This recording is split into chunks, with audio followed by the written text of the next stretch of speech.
me late last night and said that he wouldn't be here. So rather than go to emergency, they suggested he just come in this morning and go to urgent care. So doesn't sound like anything serious, but I know that with all the things that are going on, I know he wants to be careful. So anyway, it kind of worked out good. Not that he's having these issues, but for this morning's message, it'll give me a chance to, I really want to focus on chapter 6 this morning in the message. And I don't want to ignore chapter 5, even though it's a list of genealogies from Adam up until the time of the flood. So I want to look at that a little bit. And Sister Valerie handed out that some of you have seen before. It's a little chart I put together years ago, kind of diagramming and outlining the years that are mentioned in chapter 5. So, actually, let me just start by reading. I don't want to go through all these names. We'll go through them on the chart. It's kind of cumbersome to read through these names. I don't say that you should ignore them. I think it's something that you should look at and even consider on your own. Use whatever Bible aids that you use to kind of research these names, see where they fall in line. Some of them seem like they're just mentioned in passing as part of this godly line of Adam through Seth. Some of them have a lot of significance, even some prophetic significance with their names. So we're going to consider some of that a little bit this morning in this class time. So let me start reading in Genesis chapter 5. Now, we just finished up chapter 4 with Cain's line and his descendants. Now, just a reminder, he walked away from the Lord without repenting. I believe God gave him every opportunity to change his ways, to get his heart right and turn back to God. But he didn't do that. It says that his countenance fell. Doesn't say it here, but the typical picture throughout the scriptures is that when that happens, usually we harden our hearts to God. We begin to justify our actions. And that's been typical of mankind from the very beginning. So with his genealogy, as I mentioned, just another reminder, I still believe he was very religious. I don't question in my mind at all that he was a saved man. I believe that his immediate family were saved. We don't know the population of the world at this time. Interesting to think about. But he in essence, was the priest of his family. So of his sons, his daughters-in-law, his grandchildren, he was the one that they looked to for guidance. It doesn't mention his relationship with Adam. Now, as far as Bible order goes, he would have been the next in line upon Adam's death to step up and be the representative of mankind, basically. But, of course, that didn't happen. So as he began to move, not only in his heart, but even physically, away from the Lord's and his people, his family, he took his desires with him. His children learned from him. The pattern was beginning to set. They were drifting further and further from God. And I think that's really what the essence of what is being taught here is. And then chapter 5 is a contrast to that, where he killed his brother, the second born, at least as far as we see. I don't see any reason to not believe that it was Cain and Abel that were born. And the Bible example is the firstborn is the next in line. But it's interesting, and again, you know this, I pointed it out, but even with Adam was created of God. He was the Son of God. We're going to look at that fact, and I think in the message time. But then, of course, he failed, and his line was affected by his fall. His seed is now continuing to go through that line, and it's something we have no control over. We can't stop sinning. We can't not sin. We are sinners. So it's just part of our makeup, our nature.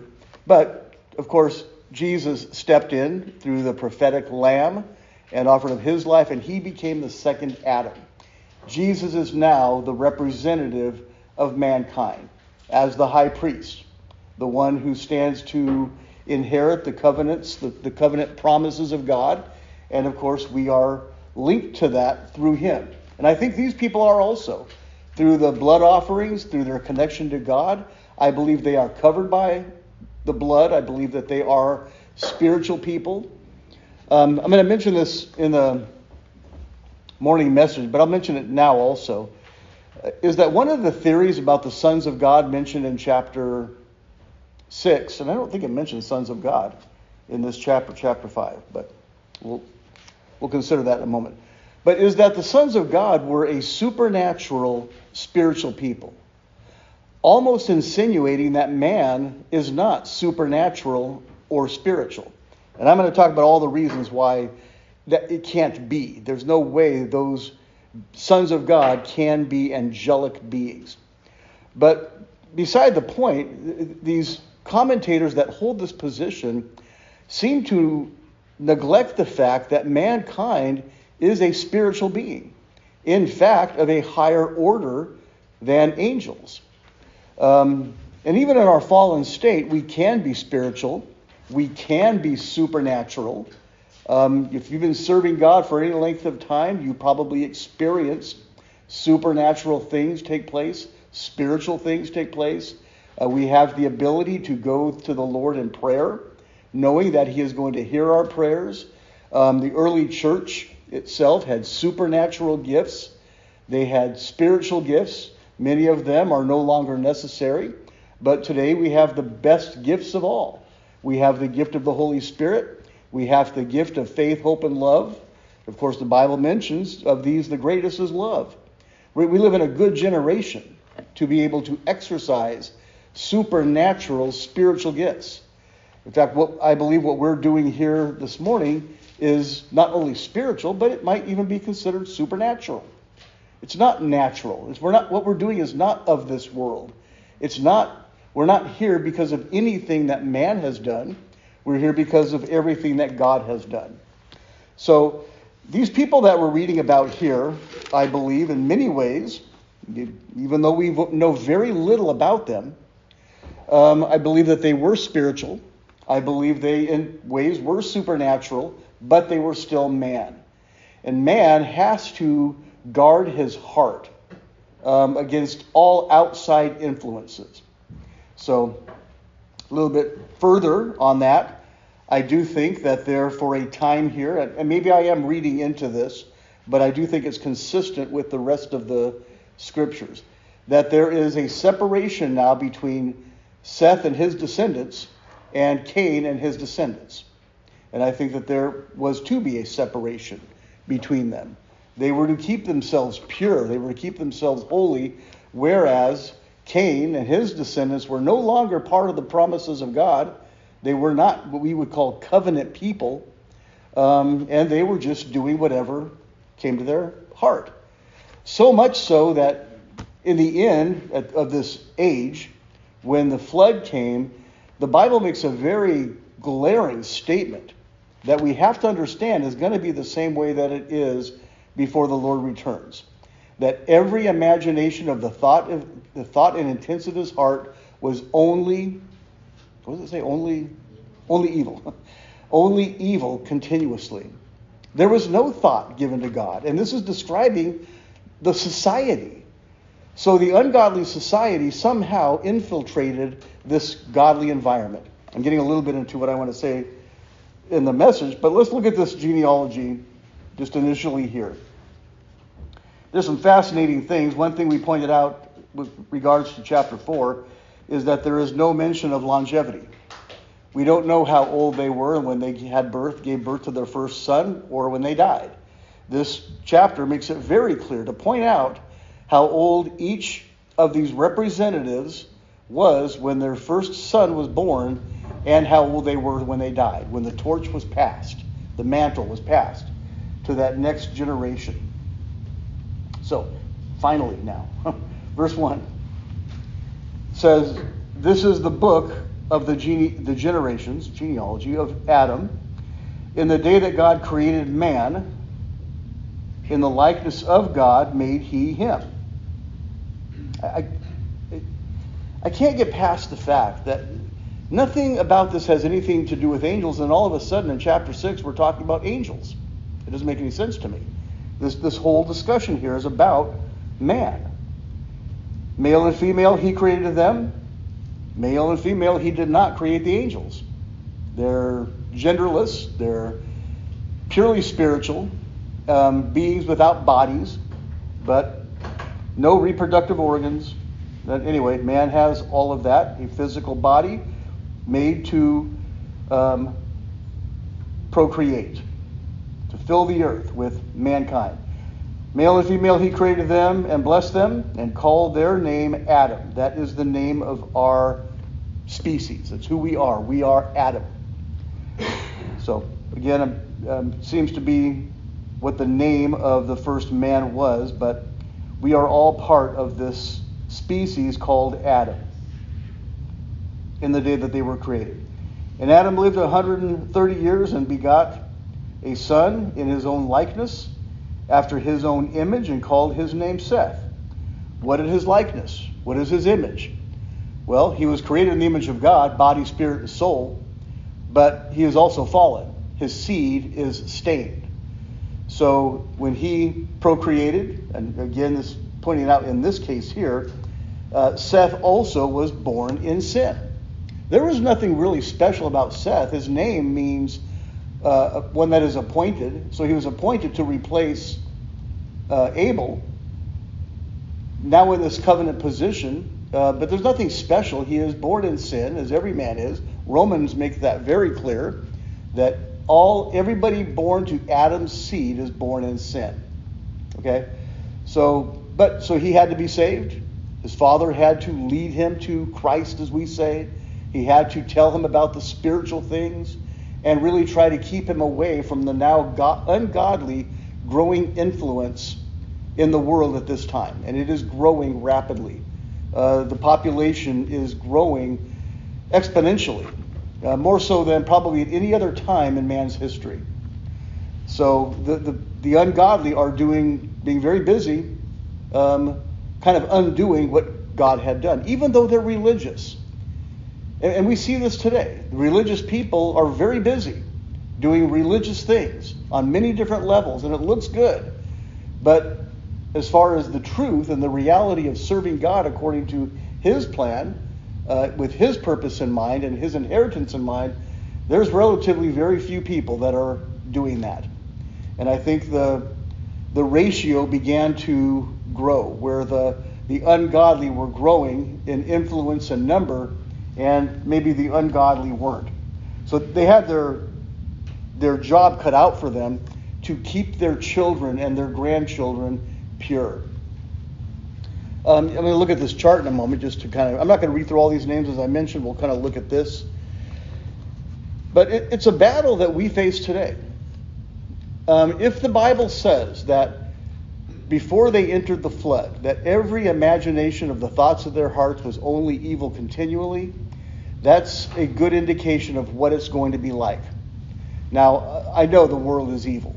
I understand that. But I also still think there's a lot of good in the world today. But there's a battle for the people of God to keep their children and themselves. All of us have to keep our minds and our hearts pure from what is going on in the world, because it has one purpose, and that is to destroy what God has done. In fact, Jesus even asked the question, when the Son of Man returns, will he even find the faith on the earth? Now, obviously, the answer is yes. He told us that, but who will be there? Will we be there? I trust that we will, but it's not a given. I mean, over the years that I've been in church, I've seen many people that I thought were bulletproof walk away. It's shocking sometimes and sad, but I'm at the point now that nothing really shocks me anymore. It's unfortunate, but it shows that the power and influence of this world, and especially when the man of sin, the beast, is unleashed and he's given control over this world, it's going to get even worse. I'm going to as we get further into this, it won't be today. I want to do some more looking into it, but it makes me wonder, because we see so many parents just give their kids these iPhones, iPads, and just stick it in front of them to keep them quiet.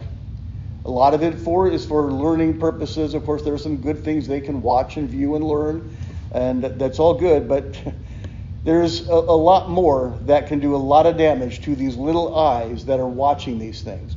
And I wonder just how many visual images are they seeing that are inappropriate, that's being very generous for a church purpose, ungodly, I'll even say it, sexual. Their minds are being infiltrated with things that are affecting them, and they give no thought to seeing it and implementing it and acting it out without even thinking about it. It becomes part of their psyche. So it gives God's people an extra measure to teach them what God's expectation is for us, to keep our vessels under control. And there's children growing up with no idea, no understanding at all. And this is going to set the stage for the next generation. Will it be in 10, 20 years a generation that gives no thought to God? Maybe still religious, maybe still going through the motions, but compromising, allowing these things to become part of our service to God and expecting God to accept it because we're doing it in His name. I don't know how it's all going to play out. I just know that this is the example that we have in the Scriptures, and the comparison is that before the Lord returns, it's going to be like this.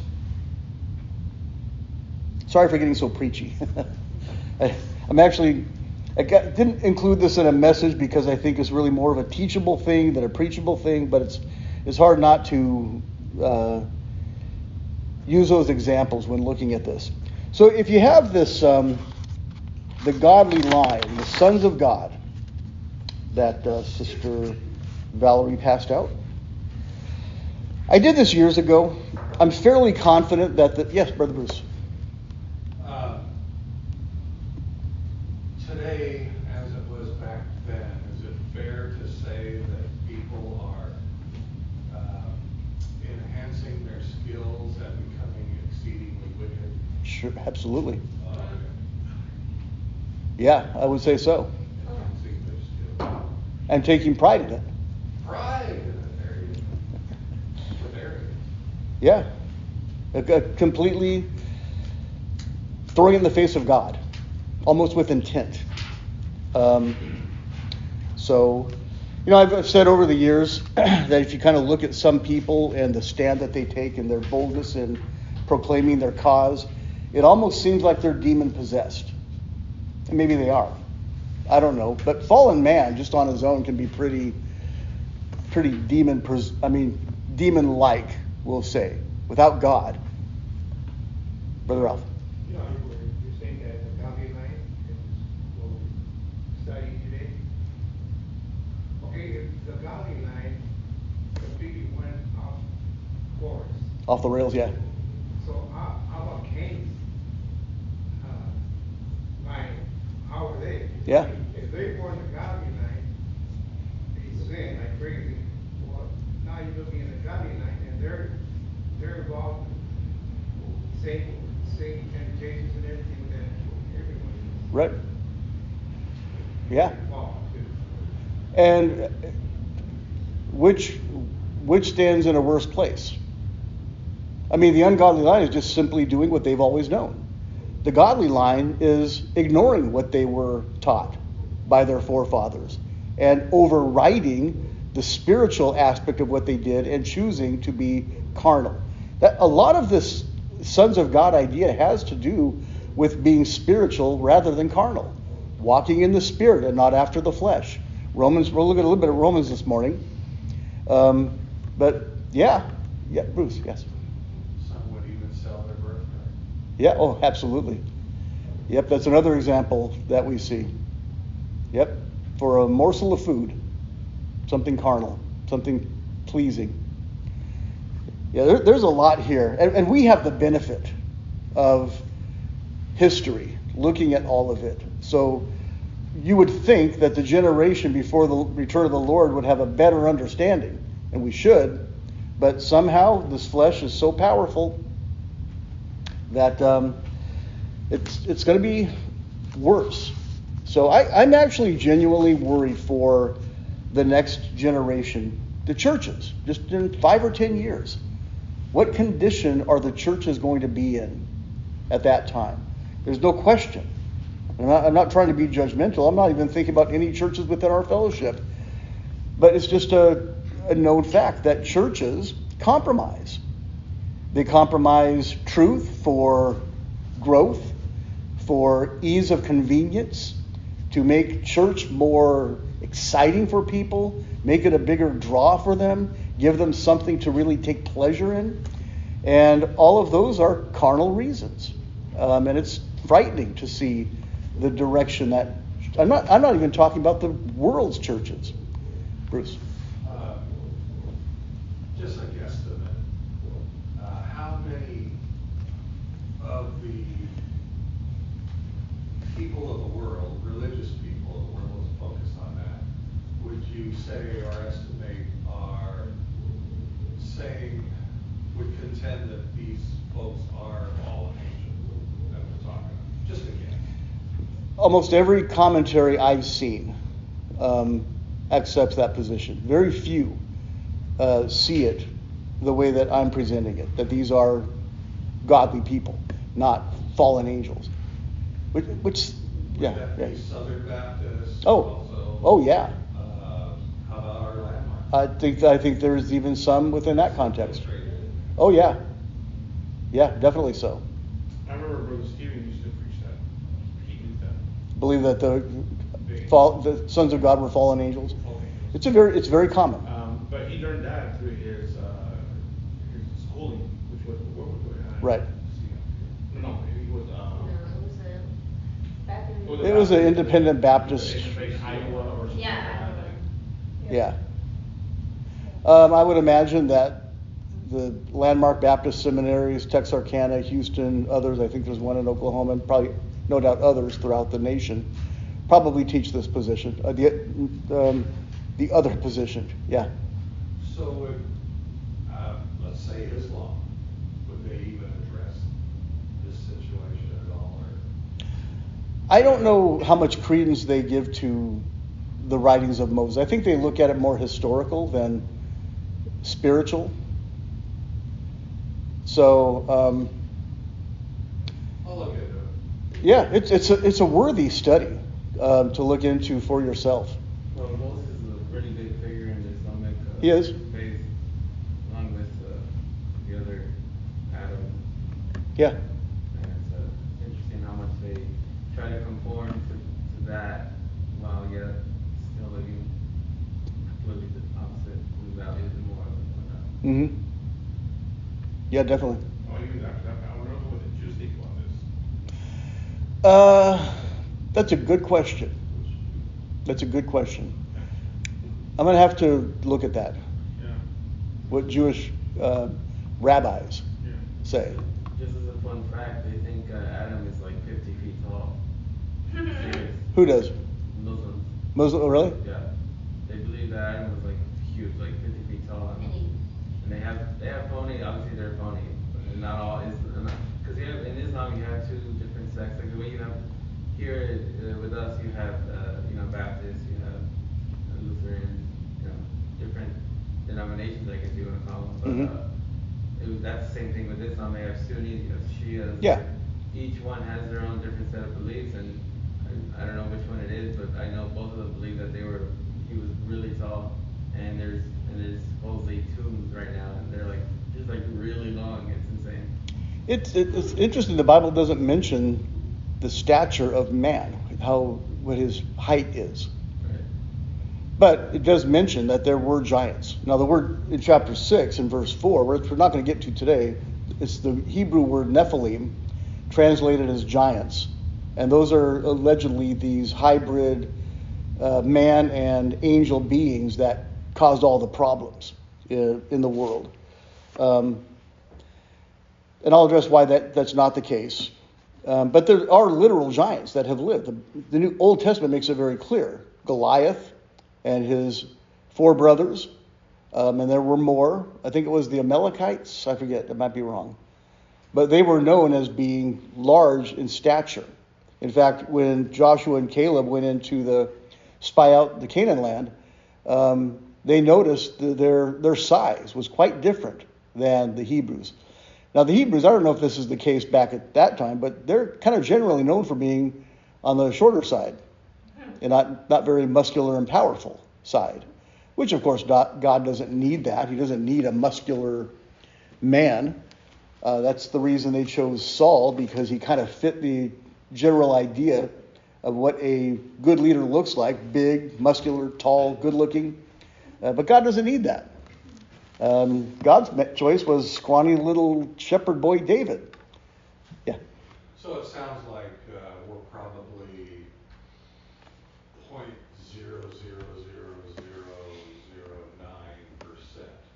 of the worldly population, maybe smaller, that would think this is not a fallen angel situation. I think so. I don't know how we would put a percentage on it. In fact, I think I don't think a lot of people even think about it, to be honest. They're just, sometimes this type of thing, which is very deep, it's a deep subject, doesn't even get covered in many church circles. So church goers aren't even aware of these types of things. So of those that are aware of it, they probably have, for the most part, been taught what I think is error. Now, the way I'm teaching it is presented as being ignorance. We don't see it that way. That's fine. I'll hold that title. I'll let God determine that. Yes? I think a lot of the awareness, not only in churches, but I think the world does think about this, but they don't know what chapter it's in. They hear it on TikTok. Yeah, they hear about it. And then they go to the Book of Enoch. That's a fair point. Yeah, there's so much out there on the internet that people don't even take the time to look into for themselves. They just accept it as truth. Bruce?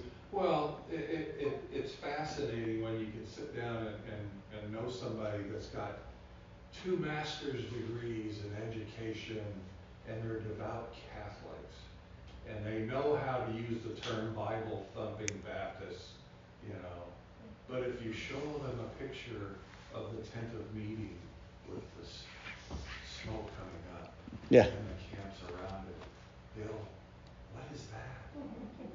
Yeah. They have no idea. Yeah. But everything else, they know what a Bible-thumping Baptist is. Yep. It's the Calvary Chapel people. They'll tell you. Yeah. What are you going to do with that? Just show them the name of the tent of meeting. Yeah. They pursue it, maybe they will, maybe they won't. 2 masters in education. Yeah. Those of you at the beach yesterday, which was we had a very good turnout. It was a lot of fun. Some weather challenges, but we had a good time, good fellowship. For the most part, it was us and San Dimas, one person from Arlington, and I think that was pretty much it. As far as, oh yeah, that's right, 2 from Redondo. Yeah, we talked. No, there was no Arlington. Nope. Yeah, I think word for the sister churches got out a little bit late, but that's fine. I was kind of fishing to get into an argument yesterday. So I talked to, if you know Jason from San Dimas, he likes to discuss things. So I asked him, so what are your thoughts on Genesis chapter 6 and the sons of God? And I don't know why, but I just forgot that I was his pastor.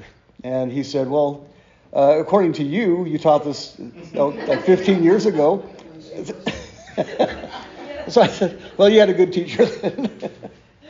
I think most people we fellowship with who understand the covenant of the Bible being a single unit, not divided into different covenants and different purposes.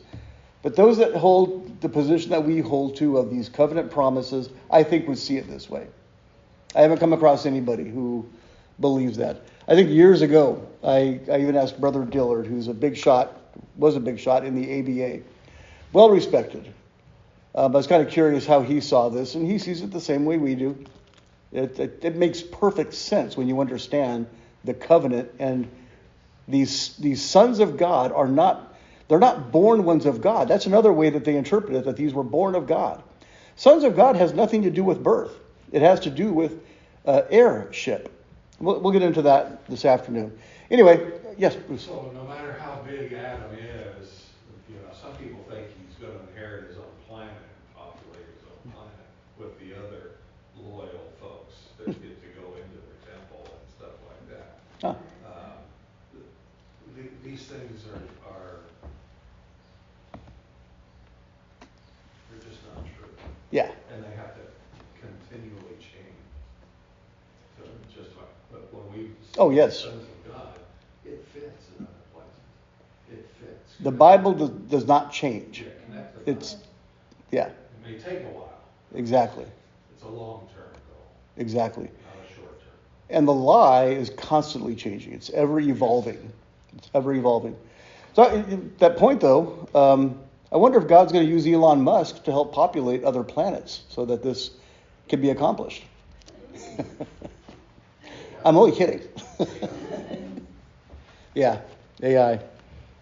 Okay, let's look at this list. So I started to say that I'm fairly confident that these are accurate numbers according to the scriptures. I compared my list and the calculations with other popular lists that you can look out there, but I wanted to do it myself.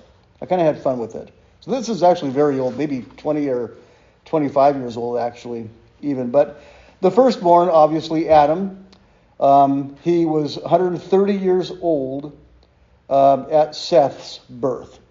Okay, so we don't know his age prior to that. We know it at this point.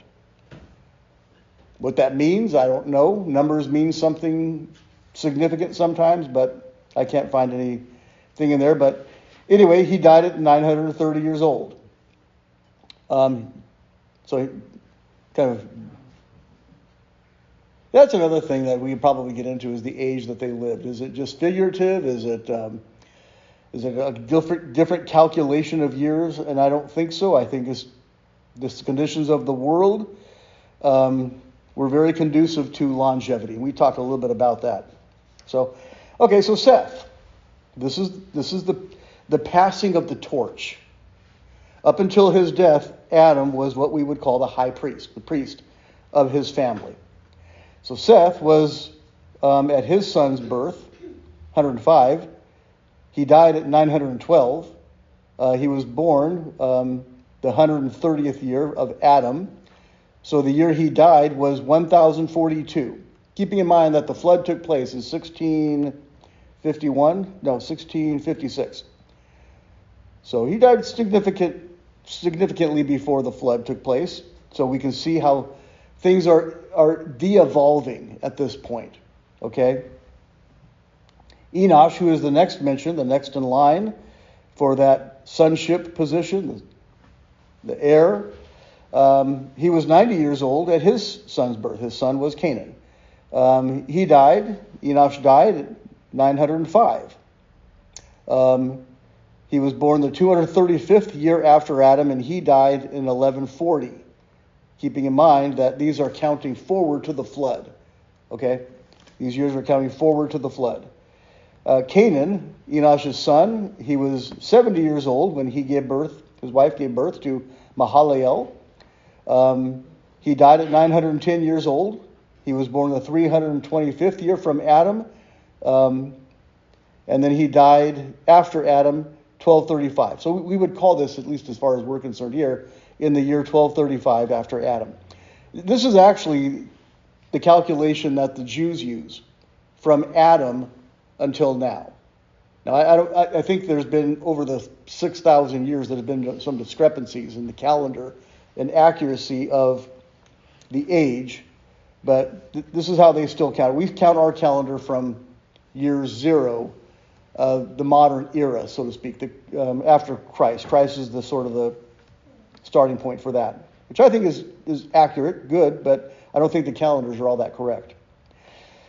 So Mahalalel was born 65 years. When his first son Jared was born, he died at 895, the 395th year after Adam, and that is 1290. the year 1290. Jared, his son, was 162 years when Enoch was born. So we're going to get to some familiar names here. 65. He was 65 when Enoch was born. Now there's a significant drop in longevity here. He died at 365. I know you know this, but who knows how Enoch died? He was raptured. I guess that's an accurate statement. He was translated. He was taken out of this world. It says he walked with God. That's a significant statement.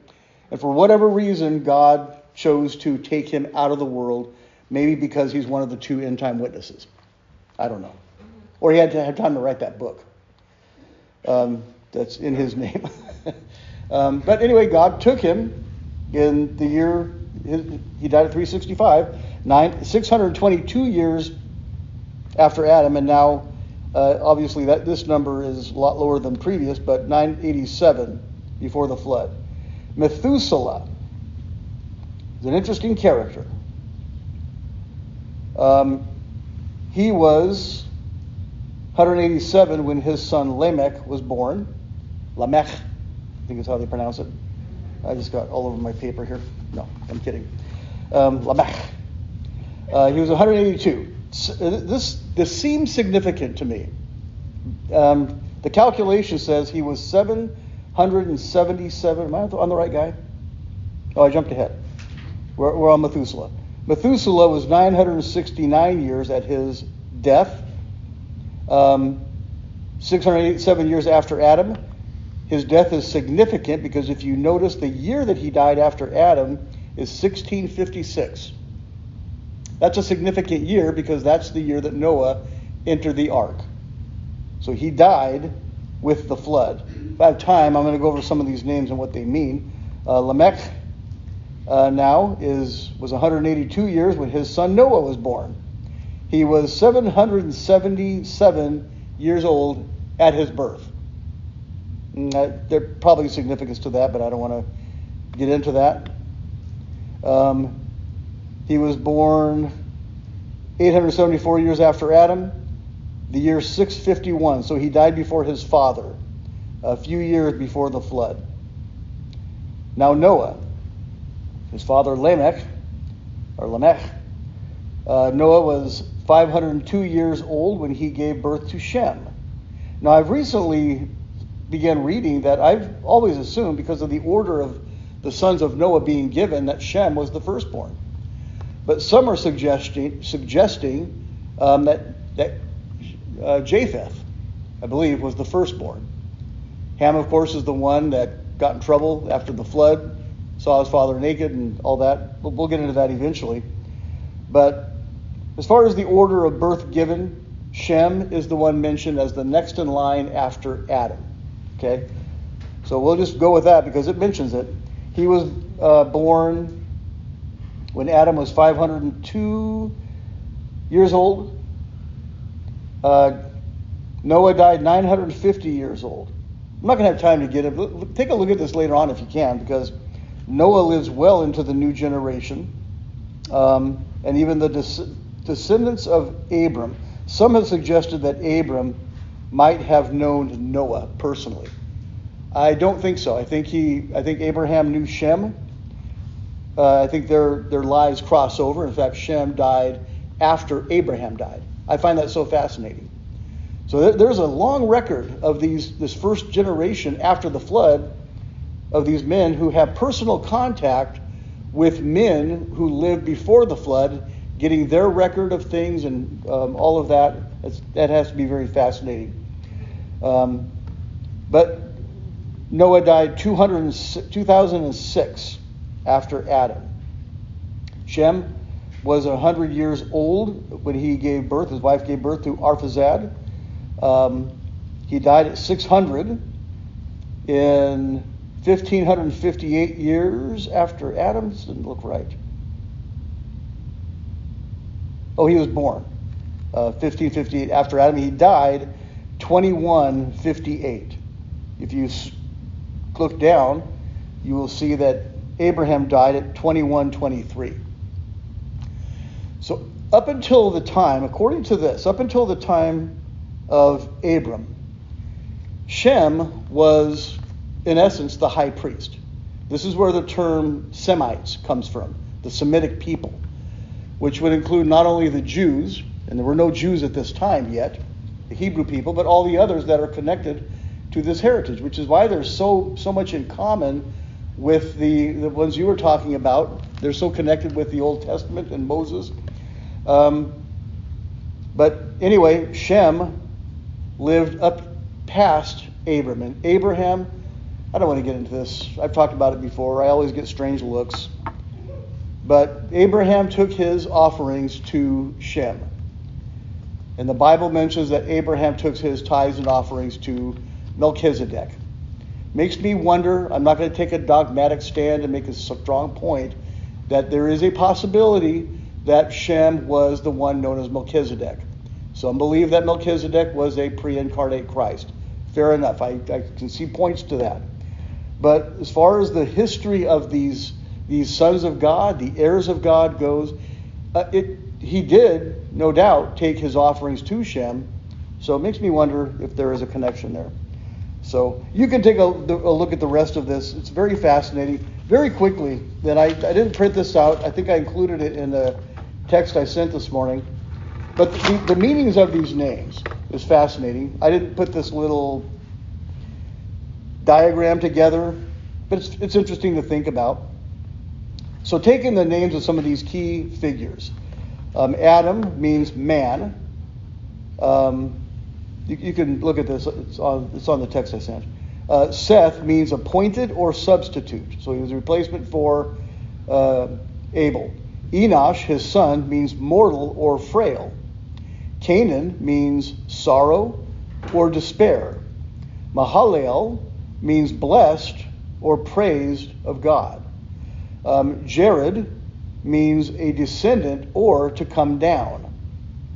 Enoch means initiated or to teach or train up. Methuselah means literally, his death shall bring it.